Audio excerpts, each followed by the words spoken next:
Hi everyone, I'm Sophiahaberbrock. Today I have the chance to chat with DJ Tristan, aka Tristan DeCrescenzo, that's his name. This is the second time I'm getting to chat with you. I'm very happy to have you. Thanks for coming. Of course, thank you for having me. This is great. Yeah, the last time we chatted was October 2022, last year, and a lot has changed in this year. You've done so much. It's super impressive how much you've done. It's like very inspiring. Like, there's just so much. You opened for Metro Boomin at the concert last year. You're the DJ at the arena. You went to Indiana with the women's team. You just had so many cool experiences. It's really awesome. So yeah, what have you learned in the past year?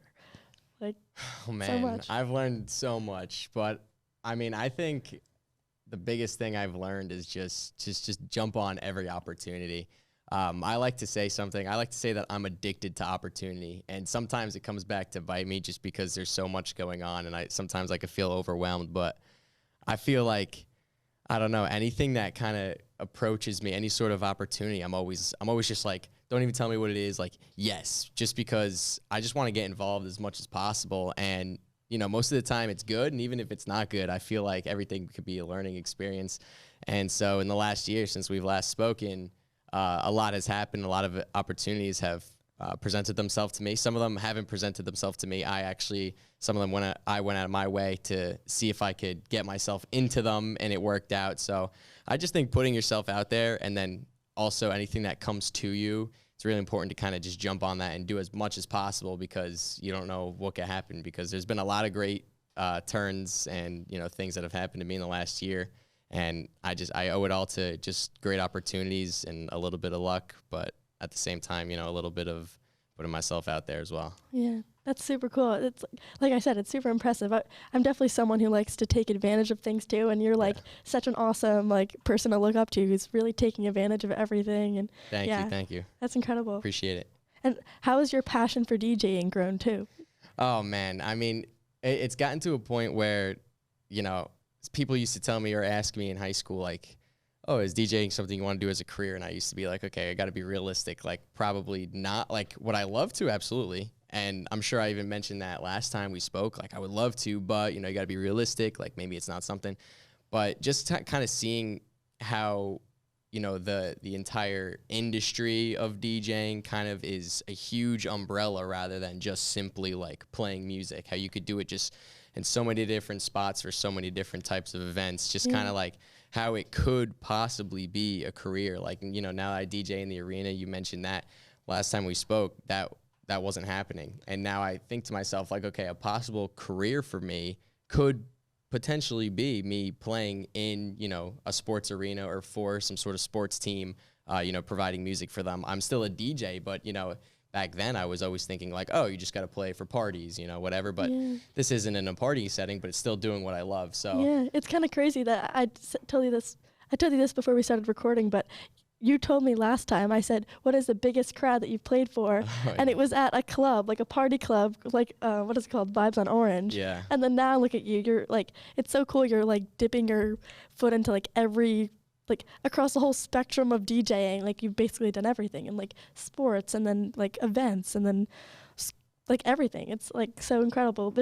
You like wouldn't think that DJing would get you into that many different avenues, you know? Yeah, I would have never have thought, but you know, it's such a niche thing. It is very niche, but that's one of the things, you know, I've learned, where it's like, it's very niche, but you could dip your feet in all these different areas. And how, you know, I once thought, like, I got to be realistic. This can't be a career. Okay, now maybe I could do something where this plays an important part in my role in my career at, you know, wherever or whatever it may be. So I feel like that's the biggest thing I've learned. It's just that it's so much more broad than I once thought, you know? Yeah, definitely. Okay, I want to hear about Metro, because I know this is last year, but like I didn't get to talk to you about this. Like, what was that experience like for you? So, I mean, obviously that experience was phenomenal. I mean, I really can't put it into words. I'm gonna try to now, obviously, but it's just, it was definitely a lot. So, I was working with FUSA here on campus about that, and you know, it was kept under wraps for a long time. I didn't know that I was actually going to be performing until after it was announced. It wasn't like something I was involved in and then they announced it and I already knew. Oh, really? Yeah, it was kind of like after the venue, the Hartford Healthcare Amphitheater, they were looking for a student opener. And I remember, like, you know, I was in talks with FUSA about it, and you know, we had a meeting about it, and then I was getting emails. And in fact, a funny story, there's a few like funny stories I feel like people don't really know about it, just because, you know, it's not super important, but you know, I'm happy to share it here. It's like, I didn't even know, like, I knew I was going to be involved in it, but I didn't know what was happening until like the week of. I was like waiting for an email, because FUSA was like, oh, you know, we put you in contact with we gave these people your contact information. They're going to email you about like the schedule, how everything's going to work. I was like, great, awesome. I got like a videographer here on campus who I know. He was like, what's the details? I'm like, I don't know, I'm still waiting. And the concert was on a Friday, and like literally on like Monday or Tuesday of that week, I get like the email of like the schedule. I'm like, oh man. That's so crazy. So, I mean, I took the time to prepare, obviously, you know, kind of my set, my music and all that, and kind of what I was going to wear and what it was going to be like, what I, you know, might say on the microphone. But it was kind of like the schedule kind of came at me during the week, and I was like, okay, now I need to kind of fit in all the things I've been preparing into what's actually happening, let my videographer know. And it was cool. We showed up early. We like went in through like the back, and then it was like we did like a sound check, which was great. And I remember something funny that I'm sure, I don't know if you remember, some people might remember. I put something on like my Snapchat story, like it was like a black picture, and it was like, I don't know why people keep saying I'm opening for Metro, like that's fake, it's not happening. Yeah. And then like 2 seconds later, I posted like me like on the stage where like nobody's in the pit yet, like during the sound check. So and then I was like just kidding or something. Oh, that's a good bit. Yeah, I had so many swipe ups from that. It was funny. It was great. And you know, people started to funnel in, and you know, as I was playing, and more people started to come in, and it started to really hit me like, wow, there's a lot of people here. Well, yeah. And I mean, the biggest question I get is like, were you nervous at all? And honestly, no. Like there just was kind of a point where it's like, I know what I'm doing. I've done this before, and I've prepared my music. I know how to handle myself on stage, and that's not me being cocky. That's just me being confident. It was definitely phenomenal to see like all the people. And, you know, it was our school, but since it was kind of open to the public too, there was other people there. And another thing that was happening was some of my music, actually, this is another kind of funny story. Like some of my music was streamed, and some of it was downloaded. That was kind of like my set list. Some of them were from a streaming service. Some of them were downloaded on my computer. Mm-hmm. And what happened was I asked them for the Wi-Fi to be able to play the stream songs right before the concert started. And they gave me the Wi-Fi, and the guy gave me a warning. He was like, when people come, it's going to get a little bit spotty. And I was like, that's fine. It should be good. I just need to like kind of load it in. And then when people started to come in, the Wi-Fi completely crashed on me, and I couldn't play some of the streamed tracks that I had prepared. So what some people don't know is that my set originally was supposed to be different than it actually was, just because I had some prepared that I ended up not being able to play because the Wi-Fi bugged out on me. That sucks. And it's also funny because then later, I remember I met up with Metro in the back right before this happened. That was great. Like I got his autograph, took a picture with him. I had like a 5-minute conversation with him. Like he was in no rush to get out there and perform, and I was just like, oh, this is great. Like I could talk to you, and you know, it was great. He was giving me good compliments. He was saying I was doing a great job, and it really meant a lot. But he was also asking for like the Wi-Fi password, and I was like, you wouldn't believe it. Like I was asking for it too, and it just bugged out on me. You know, it's probably spotty, so be careful. So that's so funny. It was pretty funny, but yeah, just the whole experience. It was next level, and I mean, just to be able to say that I've performed in concert, I was 19 at the time. I'm 20 now, but it's like at 19 years old, that's like, that's pretty cool. And that's just another thing. It's like, yeah, do I have a skill? Sure. But it's just the school, you know, helping me get that opportunity. You know, I couldn't have done it without the school. So it's I definitely owe a lot to FUSA and then them giving me that opportunity.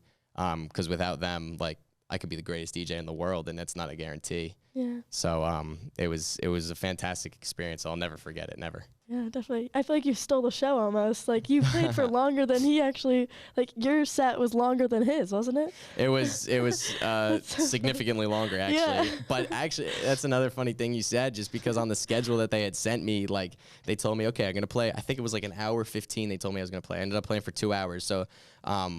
It was also kind of a little bit of a scramble because not only some of my prepared songs not work because of the Wi-Fi, but I was also playing longer than expected.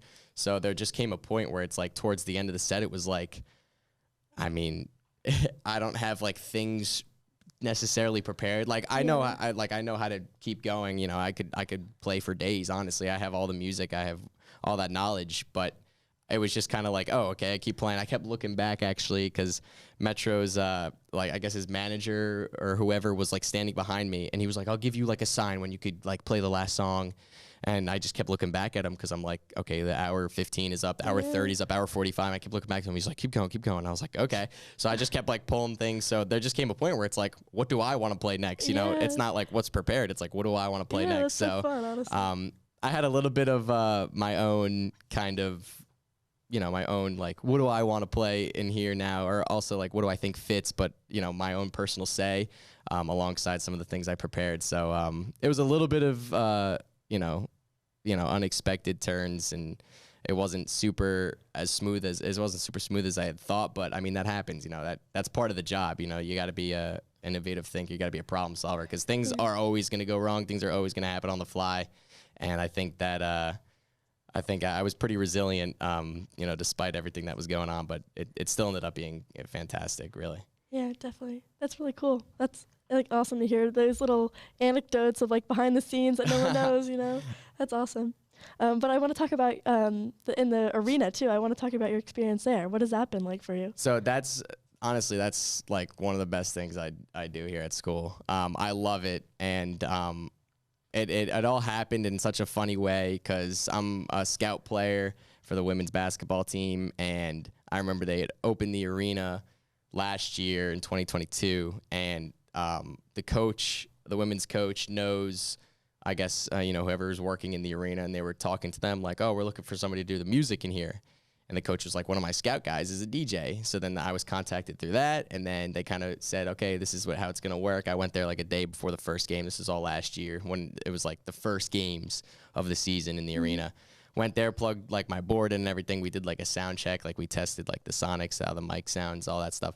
And then, you know, the game happens, you know, you have the game script. I had never, you know, read a game script before, but, you know, I'm pretty used to it now, and it has everything laid out. And I sit next to the MC where she has reads and I have music accompanied to the reads. And there's also like building announcements I have to play, like recordings of building announcements. And it's just, it was a lot at first, but now, I mean, it's like clockwork for me, and I love it. It's fantastic. I get to sit and watch all the games. I'm a huge basketball fan, obviously. I get to sit and watch all the games and, you know, just heighten the in-house experience. You know, it's like, what do I feel like the crowd in here needs? You know, if it's like a really intense moment, I'm playing some like hype, upbeat music. You know, if it's, you know, if they're doing like a half court, like full court putt, like maybe something suspenseful, or if they're doing, you know, a nice ceremony, you know, something maybe lighter and slower, maybe just some instrumental. Yeah. So you really get to control the story that's going on. That's yeah, so cool. Yeah. So it's definitely good, and they definitely give me a lot of control on what I can play. I mean, obviously there's some things I'm not going to play, you know, explicit songs or, you know, songs that, you know, might not be appropriate for that setting, but they really are just like, they leave it up to me. Like, you know, they trust me, and they say like, this is, you know, kind of what's going on during this timeout or during this break. And, you know, you play what you think is going to make the in-house experience better for these people here and for the players and for everybody who's going to be hearing it. And so I really like that freedom, and I like that they trust me, and, you know, it's really fun. I love it. And, it's one of the best things I do here on campus. It's fantastic. It encompasses like everything that you like to do. That's like everything. Really cool. It's like I know. Basketball, DJing. Yeah, no, and I've definitely learned a lot of skills, you know, apart from just DJing and watching basketball. You know, there's the script reading. I'm on a headset, so I get cued from a bunch of different people on a bunch of stuff, and like it's really helpful. Just to kind of learn all these skills, and it also, that's one of the big things that kind of opened my views on like what DJing can be. Yeah. And because people make, you know, livings off of being arena DJs, and so I'm not saying that's exactly what I'm going to be tunnel focused on doing, but if that ends up if that, you know, ended up as my career, like I have experience in this, you know, and I enjoy it now. So it opens up another avenue of something I can possibly do. And that's, you know, that's what it's all about. Just kind of exploring your options for your future. Definitely. That's awesome. And I didn't realize that you like worked for the basketball team too. I thought you were just like the DJ, because I was wondering, so you went to Indiana because you work for them, not because you're a DJ, right? Correct. Yeah, it wasn't for the DJ purposes. Yeah. I went with them as a team manager, Okay. but I'm a scout guy during the season. Scout, yeah. And then for Indiana, they took me as a manager, which was great. I mean, that was obviously another fantastic experience. Just great opportunities arise, and you just got to jump on them because, you know, you only live once. I know it's kind of cliche to say, but I always, whenever I'm like, oh, you know, maybe I should just, you know, take a relaxed weekend, or maybe I should do something I've never done before, or kind of explore this, or something comes up. Should I go to it? Should I, whatever? And I always think to myself, something I always say is like, I ask myself, I say, how many times do you live? And I tell myself once. And it's like, just go do it, you know, have a good time. And, you know, it's things you'll remember forever. It's the things that you pounce on that you weren't sure about that you're going to remember forever. A guy that I know, his name's Dylan. He helps me out, just advice-wise, and he tells me, you know, if you're 100% ready for every decision you make, you're never going to make a decision.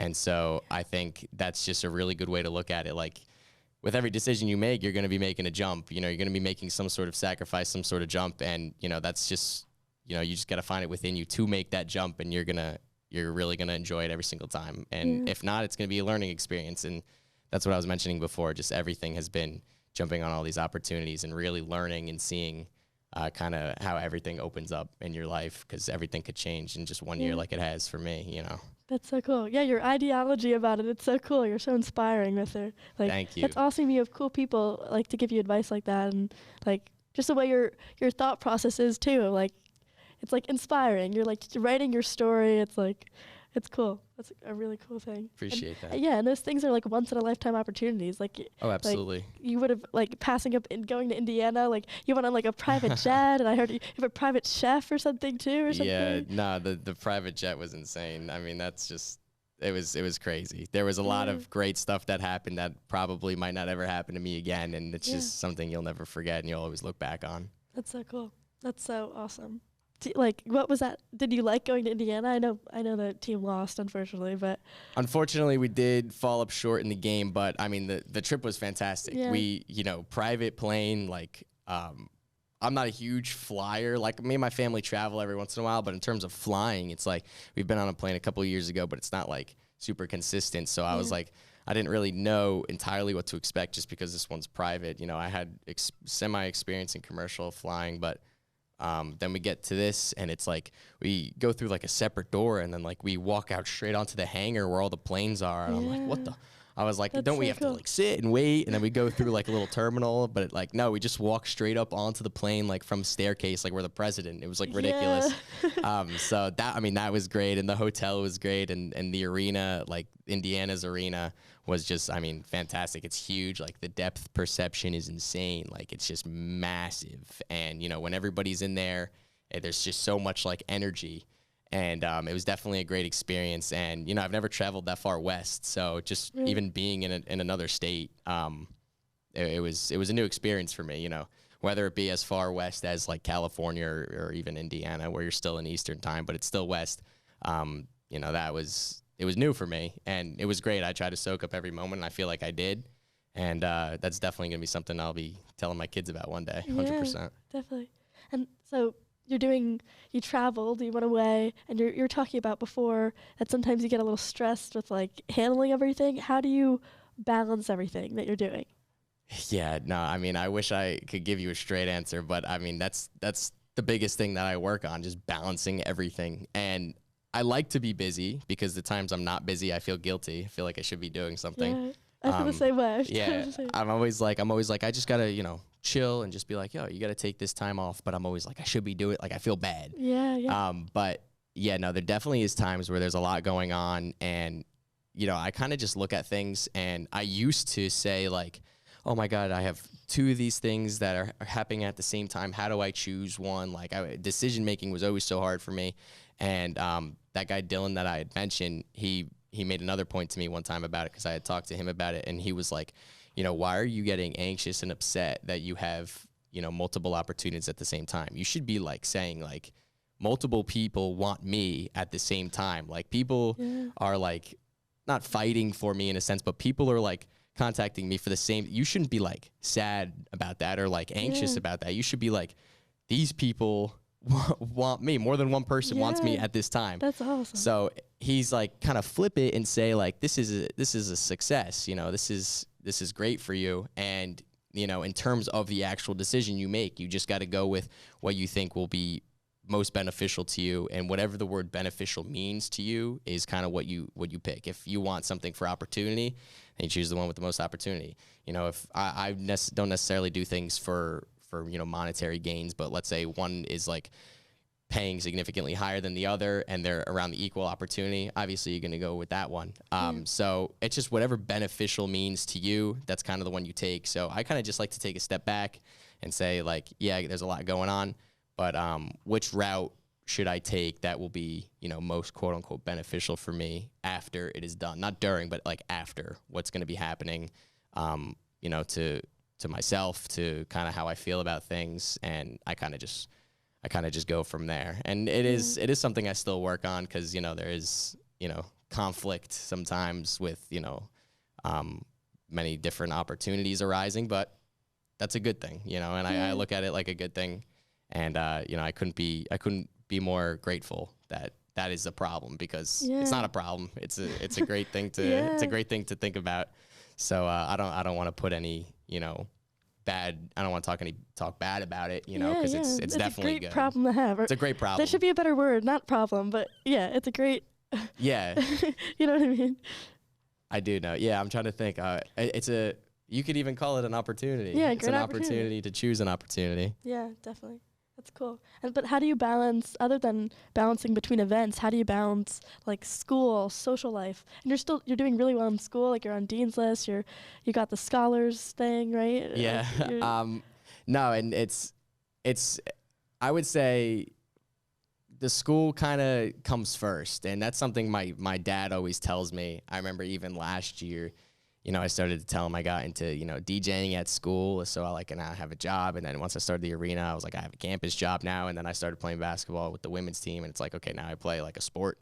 So now it's like, there's a lot going on. And my dad would always tell me every time I call, and he would just be like, you know, school comes first. You know, you're there for school. Like, yeah, college is all about opportunity, but you're there for school, and that has to come first, because that is going to, you know, make you stand out, and that's going to, you know, make you be able to continue getting these opportunities as your grades. And I understand that. And at first I would always be like, Dad, but come on, like, this is so cool. Like, I get to do this. And he's like, well, no, you shouldn't DJ this night because you have a big test the next day. And I'd be like, you know what, you're right. And so, you know, I'm thankful that he talked to me about that, just because that is, I like to, when there's a lot of things going on, I like to kind of format it in a way where it's like, what needs to be, I take one thing at a time. So it's like, what needs to be done first, what needs to be done second, what needs to be done third. And school will always be pushed to the top. It'll always be first. So I think when I get, you know, a lot of overwhelmed in school, that comes first. And, you know, if there's other things going on, I try and put it out of my mind, and I do the schoolwork first. And then once the schoolwork is done, it's like I have that feeling of like freedom almost, where it's like, okay, now I could explore these other opportunities. And, you know, I don't want to make it sound like schoolwork gets in the way, because it doesn't. It definitely complements everything that I do.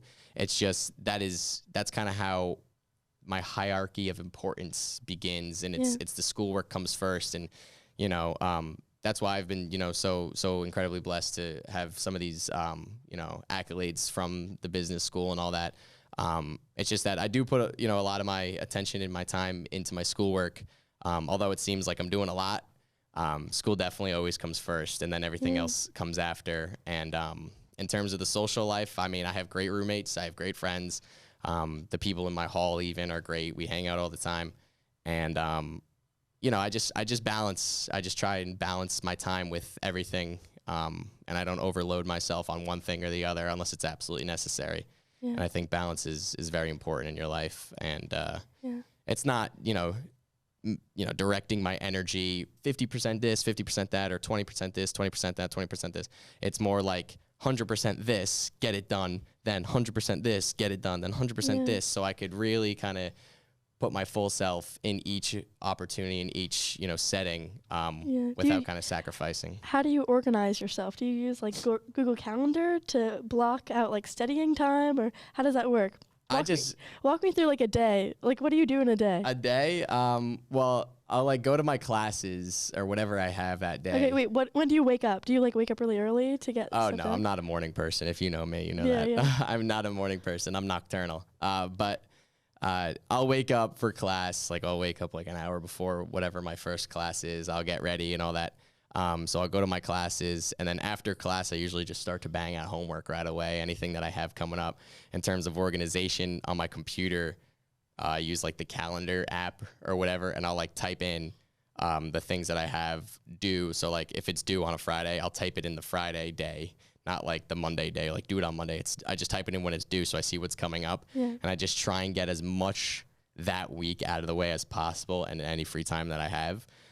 So I definitely use that. The reminders app on my phone might be the most clutch thing of all time. Really? People have called me Dory. The way my memory is just always slipping. Like, I always forget things. It's not like a serious thing, but like I'll always be forgetting things. And I use the reminder app on my phone, and there's just so many reminders. Even if it's the smallest thing, it's just like so many reminders. So the reminder app is really good. I'll set like a time and like what it says. I'm the same way. I have to write down everything or it's not happening. Like, it's not going to happen. So the reminders app tells me like what I should be doing at a given time. And then the calendar app shows me just kind of broadly what I have coming up. And then I try and, in any free time that I have, I try and get as much out of the way as possible. So that definitely helps me keep me organized, I'd say. Yeah, definitely. That's cool to hear, because like I kind of struggle with like my time management and like what to prioritize with like schoolwork and stuff. So yeah, it's definitely just like finding the right balance for you, and it's cool that you want to put like your 100% into everything that you're doing too.